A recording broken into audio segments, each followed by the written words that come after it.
Welcome back to Lisa Michelle Beyond the Scale.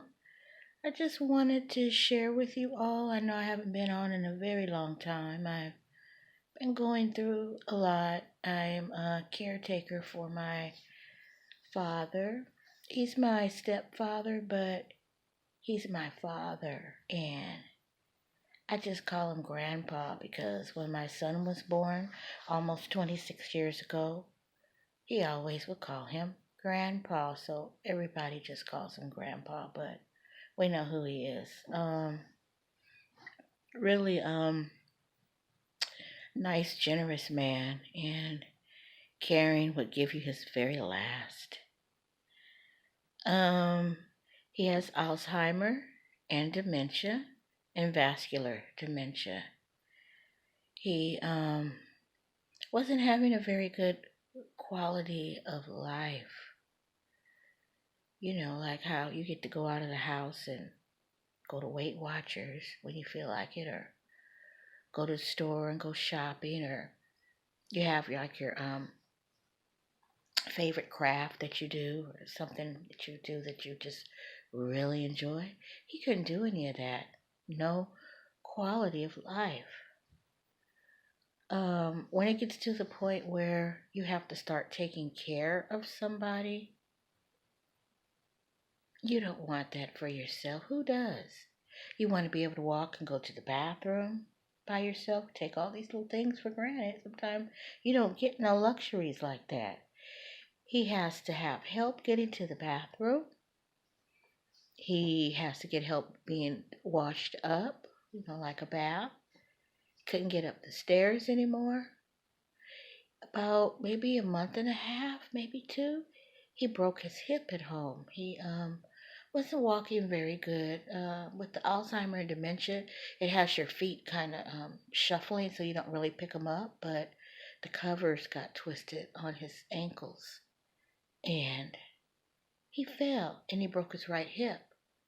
It was on a Saturday. I had to call 911. My son came home nicely, came home from work, and we called him, and he came and got him off the floor. He's very heavy, thin man, thin, tall man, about 6'3", but he's heavy. It's like, ooh. So he came, helped get him up off the ground. We excuse me, called 911, and they did the X-rays, and he has like a Z cut or break or fracture, whatever. But he broke his hip, and next day on a Sunday, he got his surgery. He has 3 big screws in his hip they put. So after that, he went to the Southland Rehabilitation Center. He was there for about a week and a half, and we really just wanted to take him home and want him in that place. They were really, really good to him, and I even stayed 3 nights. They gave me some mattress that I put on the floor.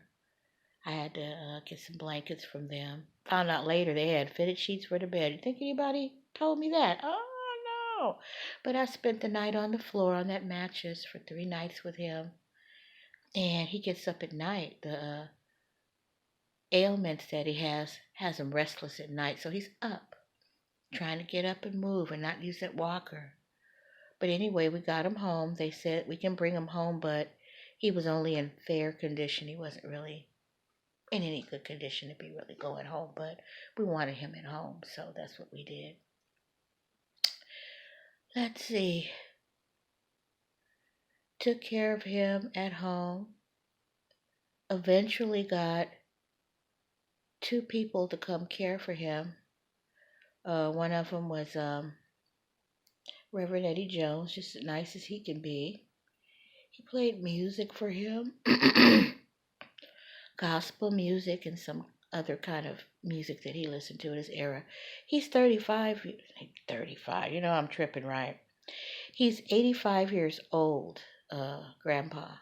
And he said when the young man left for the first night, "It's a nice young man, just as nice as he can be. Play that good music for me." Hmm. So that was that was nice. So he lost his appetite. We went to the doctor with him Tuesday of this week. Sunday now. Tuesday of this week. That was the last time he went to the bathroom. He had a bowel movement before we left home, and he hadn't been back to the bathroom ever since Tuesday. Well, to let you know, so I can get on with my story, Grandpa passed away on Thursday. He passed away. We had to call 911. Two whole days he was trying to tell me something. Just reaching his hand out and looking around, and he'd look at me and then he'd go, mm. And I said, "Are you trying to tell me something?" And I said, "I'm sorry, Grandpa, I can't understand what you're saying."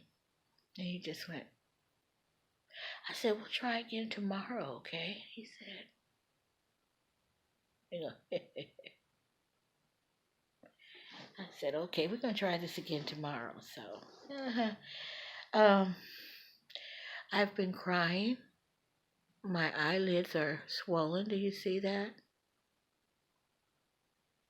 They were worse than this. I could barely, it barely looked like my eyes were open on the Thursday, the day of the passing. So, ooh, we had to call 911 because the caregiver, Reverend Eddie Jones, he said that he'd been up to go to the bathroom. He's trying to go to the bathroom. He got up, literally got up about 9 times that evening. And every time he'd get him there, he just said, "I can't go," He'd go, "Nothing," He wouldn't say that, but he gestured. He was very, very confused the day before, and he was super confused the next day because on Thursday, because Alzheimer and dementia have you confused. But he did not eat for 2 days. I'll say, he lost his appetite. He has a big, huge appetite, like to eat everything, like sweets. Um, and give a shout out to Miss Cruzy and her mother because they went to go and visit my dad, and I'm gonna cry because they just so sweet. I met them at my Weight Watchers meeting, which I gained, all my weight back from stress of my own accident and then taking care of my dad. So I'm happy, I'm healthy, I'm juicy, I'm fine. Life has ups and downs, and life doesn't stay the same. And like I always say, neither does your weight. But I don't dwell on it because I gain weight. I just went and got some more clothes that fit until I get to the size that I want to be. But for the most part, I can say I'm happy. But getting back to Miss Cruzy and Mom, they came and they knew my dad was sick. Excuse me. They knew my dad was sick, and they came to visit him at the Southland Rehabilitation Center. They brought him a really nice soft blanket and a bear. It was a get well bear. And a cinnamon roll. Oh my God, he loves cinnamon rolls. They asked me, "What does he like to eat? What snacks does he like?" I said, "Cinnamon rolls." "Oh, okay." They got him a cinnamon roll. They said he ate that cinnamon roll in their face and it was good to him. Mm-mm-mm. And if he didn't have the nicest things to say, "Oh, your friend and the little girl, Cruzy." He didn't say Cruzy, but I knew he was talking about. And he said, "Oh, they're just so nice. And they brought me a blanket and they brought me a bear. Oh, and they brought me a cinnamon roll." So he was just really tickled, and he just was in love with Cruzy because Cruzy has an old soul and she's just a sweet little girl. And I love you and Mom. I love you a lot, and thank you. You made his days happy, and I just miss him so much. And we had to take him, had to call 911 Thursday because he was just very disoriented. He wasn't using the bathroom and he wouldn't get still. He just couldn't get still. He was up all night, pacing, walking. And Reverend Eddie never denied him of that. He let him get up and he was watching him. So we called 911 and because he was breathing really, really hard. His chest was going up and down and he had sweat all on his forehead. He doesn't sweat like that unless he's doing something. And he was just laying there. So they came and my mom rode over in the ambulance to ride with him. He didn't even know she was riding in the front. He was just in the back. So they get there, they admit him. Sorry, you all. I haven't been getting much sleep because I'm stressed. I'm mourning. So we get him there and they ran x-rays and stuff. Turns out he has walking pneumonia and sepsis, which is an infection of your blood, and that comes from him not being able to use the bathroom all those days. Let me see. Wednesday, it was just 2 days, but with all the other stuff that he has going on, he even has congestive heart failure and enlarged heart. So, yeah. His blood pressure that I remember seeing was 81/90, and we brought my mom. I told him the last thing that I told him is that, oh, Grandpa, we'll be back. We're going to go take Mom home to get the car, and I'll be right back. And he smiled at me like, okay. So we go take Mom home. She's stressed, and she wants to get her car, so she don't want to be up there, stranded in case she need to leave or whatever. So I made her sit down and rest for a few moments, and then she, left and went up there. And when she got there, he was still on this side of earth. And I remember I was upstairs cleaning, trying to stay busy in my mind, and I got a phone call from this nice lady, Nurse Jennifer. She called and said, well, you should come down to the hospital because your father's not breathing. And I just told her very calmly, okay.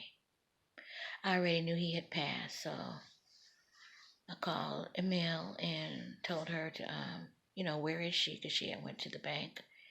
And she said, what's wrong? And I told her about Grandpa wasn't breathing, so she said she'd be right here. She said she was breaking all kind of rules and laws and stuff on the street getting here. I told her, don't be doing nothing crazy.